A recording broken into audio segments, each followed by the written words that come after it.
Guys, जैसा कि हमने पिछले एपिसोड में देखा, वांग फैमिली का एंसेस्टर जुआन और बाकी 3 क्लेन्स के लोग मिलकर शियाओ को मारना चाहते थे, लेकिन शियाओ ने जेट स्लिप को क्रश कर दिया था, जिससे मेंग तियानजेन वहां प्रकट हो गए। गुस्से में मेंग तियानजेन ने एक एक करके उन चारों को मौत के घाट उतार दिया, लेकिन वो जानते थे कि वांग फैमिली दोबारा भी शियाओ को मारने की कोशिश करेगी, इसलिए वो शियाओ को अपने साथ लेकर सीधे वांग फैमिली एरिया में पहुंच गए। वहां जायंट बीस्ट और विंग्ड पेंग ने उन पर हमला करने की कोशिश की, लेकिन मेंग तियानजेन ने उन दोनों को आसानी से खत्म कर दिया। इसके बाद उन्होंने एक एक करके वहां मौजूद सभी को गंभीर चोटें पहुंचा दी। इसी के साथ 9 यंग सन्स भी सामने आ चुके थे। इन्हें 9 एंसेस्टर्स कहा जाता था। इनमें सबसे बड़ा था वांग डा। वांग फैमिली के सभी डिसाइपल्स को लग रहा था कि अब उस बूढ़े का मरना तय है, क्योंकि आज तक इन 9 एंसेस्टर्स को कोई भी हरा नहीं पाया था। लेकिन मेंग तियानजेन मुस्कुरा रहे थे, क्योंकि उनकी नजर में ये 9 एंसेस्टर्स एक चींटी से ज्यादा नहीं थे। अब वो सभी मिलकर भारी दबाव क्रिएट करने लगते हैं। वांग डा कहता है, मैं कब से सोच रहा था कि आखिर कौन होगा जो हमारी फैमिली में परेशानी पैदा करने की हिम्मत कर रहा है। अब समझ आया, मेंग तियानजेन वो तुम ही थे। वांग डा वांग फैमिली लीडर वांग चांग शेंग का सबसे बड़ा बेटा था। वो तुरंत 9 कॉर्नर गेट गार्ड टेक्निक के फर्स्ट फॉर्म को एक्टिवेट करके हमला कर देता है, लेकिन मेंग तियानजेन अपनी प्रोटेक्शन शील्ड एक्टिवेट करते हैं और उस हमले को आसानी से रोक लेते हैं। एंड किंग बोलता है, यह आदमी वाकई बहुत चालाक है। अगर कोई आम इंसान इस हमले की चपेट में आ जाता तो उसकी आत्मा पूरी तरह नष्ट हो जाती। तभी वांग चेंगशेंग का दूसरा बेटा वांग एर आगे आता है। वो कहता है, मेंग तियानजेन, मैं मानता हूँ कि तुम बहुत ताकतवर हो, लेकिन वांग फैमिली एरिया में इतनी वाइडली घूमने के लिए तुम काफी नहीं हो। इतना कहते ही वो अपनी एनर्जी आसमान की तरफ रिलीज करता है, जिससे कई प्लेनेट से तबाह हो जाते हैं। और उसने 9 कॉर्नर गेट कार्ड का सेकंड फॉर्म एक्टिवेट कर लिया था। मेंग तियानजेन ठंडी आवाज में कहते हैं, वांग डा वांग एर, तुम दोनों की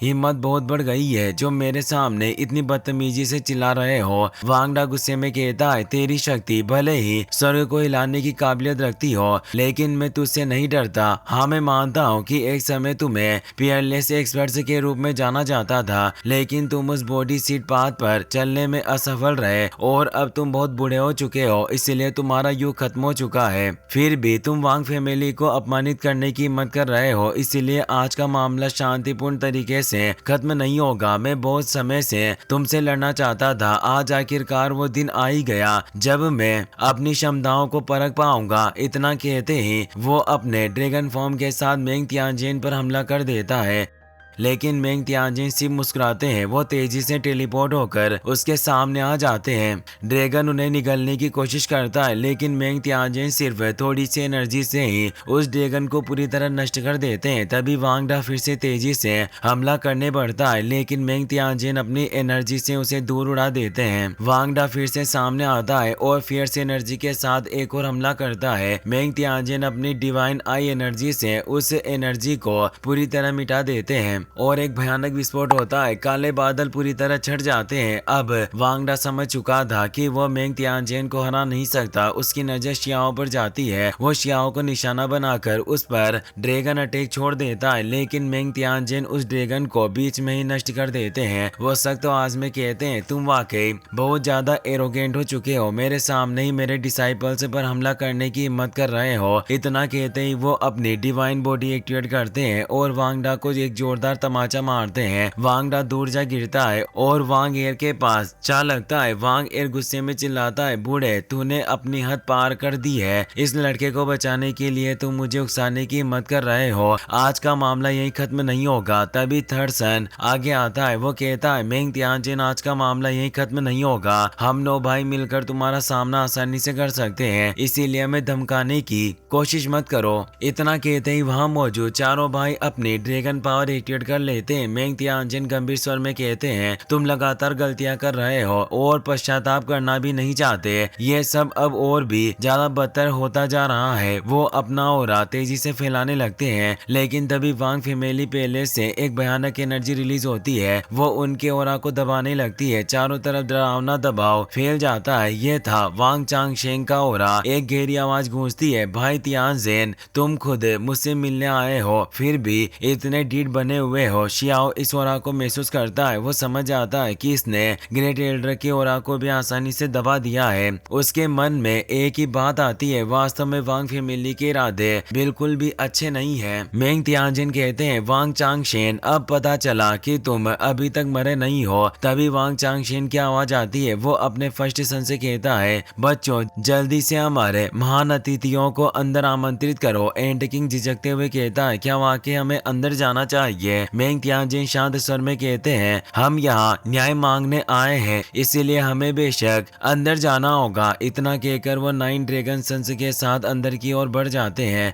शियाओ भी उनके साथ अंदर जाता है। वो वांग रियल्म को देखकर हैरान रह जाता है क्योंकि वहाँ इमोर्टल एशियंट्स की स्क्रिप्चर्स मौजूद थी। शियाओ और भी ज्यादा चौंक जाता है क्योंकि ये इमोर्टल एरा के अवशेष थे जिन्हें बेहद सावधानी से सुरक्षित रखा गया था। साथ ही एशियन एरा के सभी बिस्ट भी वहाँ मौजूद थे। आखिर ये सब कैसे संभव था? मेंग तियानजिन समझाते हैं, इस बिल्डिंग को इमोर्टल दाव पैटर्न से उकेरा गया है जिससे एक ऐसा फॉर्मेशन बना है जो कभी नष्ट नहीं हो सकता। यहाँ कई स्टोन हाउसेस, जायंट मोन्यूमेंट्स और असंख्य फॉर्मेशन फ्लैग्स लगाए गए हैं। इसी वजह से ये जगह काफी मैजेस्टिक और शांत बनी रहती है और बाहरी लोगों का यहाँ प्रवेश करना बेहद कठिन है। वहाँ तरह तरह के मैजिकल बिस्ट थे। ये सभी एशियन एरा के फियर्सर बिस्ट थे जिन्हें कंट्रोल करना कभी बेहद मुश्किल माना जाता था। इनमें एशियन एप भी शामिल था, लेकिन अब ये सभी बिस्ट वांग फैमिली के गार्ड डॉग बन चुके थे। मेंग तियानजिन शियाओ से कहते हैं, जिस एशियन एप और जिस बिल्डिंग पेंग को मैंने मारा वो दोनों भी वांग फैमिली द्वारा दबाकर कंट्रोल किए गए थे। वो ये सब सिर्फ इसीलिए कर रहे थे ताकि मेरे सामने अपनी ताकत का प्रदर्शन कर सके। वो लोग लगातार वांग फैमिली के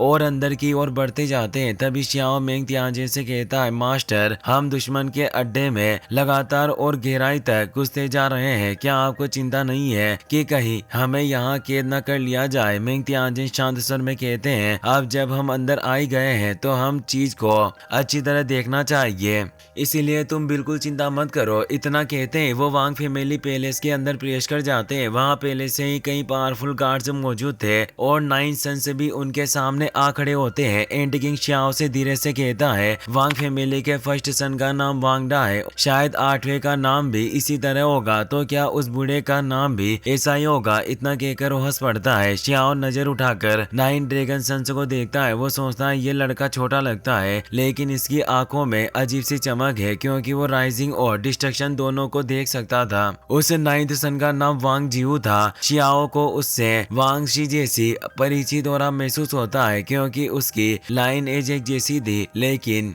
वांग जियू की ताकत वांग शी से काफी ज्यादा थी। तभी वांग एर गुस्से में कहता है, मेंग तियानजिन, तुम इमोर्टल दांव पात पर चलने में असफल रहे फिर भी तुम जिंदा बच गए। वाकई ये सम्मान के योग्य है, लेकिन तुम इस नए युग के इस लड़के के लिए परेशानी क्यों खड़ी कर रहे हो? अब ये युग नए लोगों का है और तुम बूढ़े हो चुके हो। मेंग तियानजिन उससे बहस नहीं करना चाहते। वो वांग चांगशेन को आवाज लगाते हुए कहते हैं, तुम कब तक ऐसे ही छिपे रहोगे? तभी अंदर से एक तेज एनर्जी उनकी ओर आती है, लेकिन मेंग तियानजिन की प्रोटेक्शन शील्ड उसे रोक लेती है। वांग चांगशेन कहता है, भाई तियानजिन, मैंने तुम्हें इनवाइट किया है तो मुझे सामने आना ही होगा, लेकिन तुम यहाँ सिर्फ एक स्पीड बॉडी के साथ आए हो। क्या तुम मेरी वांग फैमिली को कमजोर समझते हो? ये सुनते ही 9 सन से हैरान रह जाते हैं। उन्हें एहसास होता है कि जिससे वो अब तक लड़ रहे थे वो सिर्फ एक आत्मा का टुकड़ा था। वो घबरा जाते हैं। अगर ये सिर्फ स्पीड बॉडी थी तो असली मेंग तियानजिन कितने पावरफुल होंगे। तभी आसमान में जबरदस्त एनर्जी के साथ मेंग तियानजिन अपनी ट्रू बॉडी में वहां प्रकट होते हैं और उसी पल वांग चांगशेन भी सामने आ जाता है। वो वांग फैमिली का मेन लीडर था। वो मुस्कुराकर कहता है, पुराने दोस्त, तुमसे मिलकर अच्छा लगा। वास्तव में मैं काफी खुश हूँ। शियाओ और एंड किंग उसे देखकर हैरान रह जाते हैं क्योंकि वो काफी जवान लग रहा था। एंड किंग धीरे से कहता है, इतना जवान आदमी इन 9 बच्चों का पिता कैसे हो सकता है? क्या यह सच में बहुत बूढ़ा है और अपनी असली उम्र को इस जवान खाल के पीछे छिपा रहा है? मेंग तियानजिन हल्की मुस्कान के साथ कहते हैं, वाकई अजीब है, जैसे जैसे तुम बूढ़े होते जा रहे हो वैसे वैसे और जवान होते जा रहे हो। हजारों साल पहले तुम बूढ़े थे, लेकिन लगता है 1 और करोड़ साल बाद तुम शायद एक मूर्ख बच्चे में बदल जाओगे। वांग चांगशेन हंसते हुए कहता है, तुम्हारा माइंडसेट वाकई कमाल का है। मेरी यही तो खासियत है, तुम बूढ़े हो रहे हो और मैं जवान। और भाई तियानजिन, तुम्हें देखकर लगता है कि पिछले कुछ सालों में तुमने काफी हार्ड ट्रेनिंग की है। मेंग तियानजिन गंभीर स्वर में कहते हैं, वाकई हैरानी की बात है कि तुम अपनी मीठी आवाज के पीछे अपना असली चेहरा छिपा लेते हो। मैं अच्छी तरह जानता हूँ कि तुम्हारा डिवाइन फिर से असल में कैसा है। वांग चांगशेन गंभीर स्वर में कहता है, मेरा इरादा कुछ भी छिपाने का बिल्कुल नहीं है। अगर मेरा लहजा सख्त है तो इसकी वजह यही है कि यह दुनिया बेहद जालिम है और अभी ये दुनिया जीवन और मौत की कगार पर खड़ी है। इसीलिए हम अपनी फुल पोटेंशियल को यूं ही बाहर नहीं ला सकते। इस पर मेंग तियानजिन पूछते हैं, तो क्या तुमने पहले से ही फ्यूचर की भविष्यवाणी कर ली है? चांगशेन गहरी सांस लेकर कहता है, अगर मेरी भविष्यवाणी गलत नहीं है तो बहुत जल्द ये दुनिया सूखने लगेगी और सचमुच हम धर्मा एंडिंग एज में प्रवेश कर जाएंगे। जब वो समय आएगा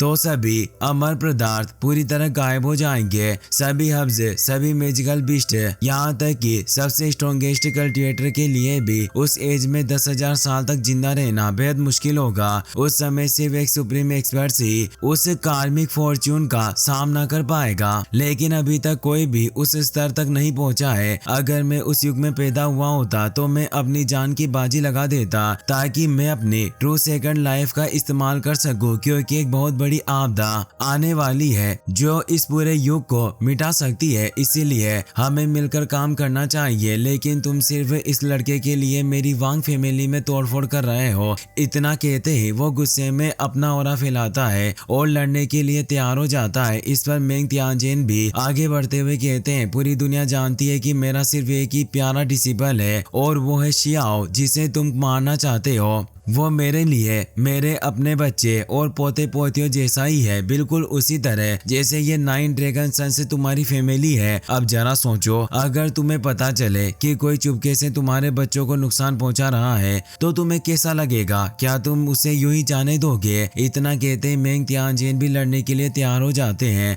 दोनों की ऑरा टकराने लगती है। इसी के साथ ये एपिसोड यहीं खत्म हो जाता है। अगर वीडियो पसंद आया हो तो अपने दोस्तों के साथ जरूर शेयर करें, साथ ही वीडियो को लाइक करें और चैनल को सब्सक्राइब करना बिल्कुल ना भूलें। Thanks for watching.